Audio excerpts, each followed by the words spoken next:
On April 5, 2025, the United States implemented a sweeping new tariff policy.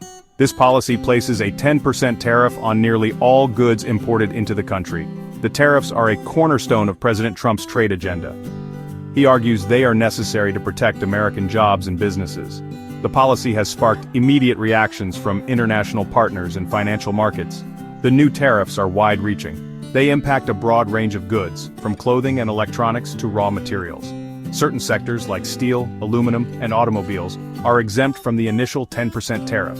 However, these industries are still subject to previously imposed tariffs or may face future increases. The Trump administration argues that these tariffs are necessary to address the trade imbalance between the U.S. and its partners. The policy doesn't stop at a flat 10% increase.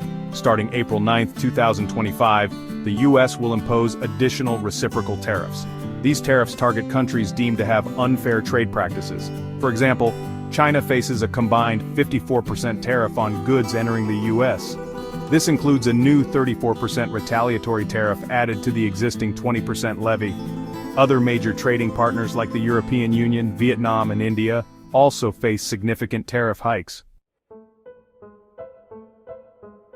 The international response to Trump's tariff policy has been swift and largely negative. China, the world's second-largest economy, immediately retaliated. They imposed a 34% tariff on U.S. goods. Additionally, China restricted exports of rare earth minerals, crucial components and many high-tech products.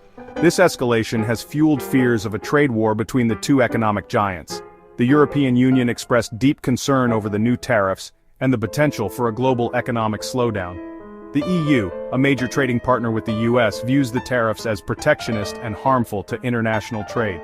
The United Kingdom echoed these concerns. Prime Minister Keir Starmer urged dialogue and a de-escalation of trade tensions.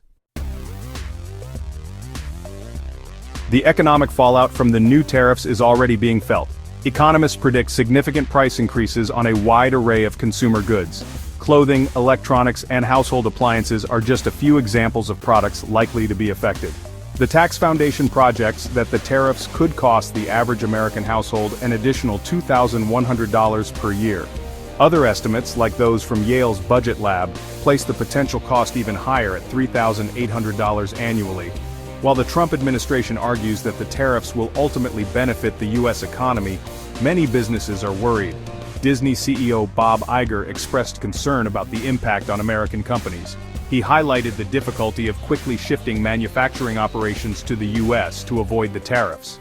His concerns reflect a broader anxiety within the business community about the long-term effects of this policy. The financial markets reacted immediately and negatively to the tariff announcements. On April 4th, the day before the tariffs took effect, the Dow Jones Industrial Average plummeted by 2,230 points, a staggering 5.5% drop. This marked the worst day for the U.S. stock market since June 2020. The S&P 500 also experienced a significant decline, falling by 6%. Global markets followed suit, with the S&P 500 losing a record $5 trillion in value over just 2 days. Despite the market turmoil and international backlash, President Trump remains steadfast in his support for the tariffs. He dismissed concerns about short-term economic pain, promising that the tariffs would ultimately lead to a big, beautiful deal that would boost the U.S. economy. However, many economists and business leaders remain skeptical. The long-term implications of this protectionist trade policy on the U.S. and the global economy remain uncertain.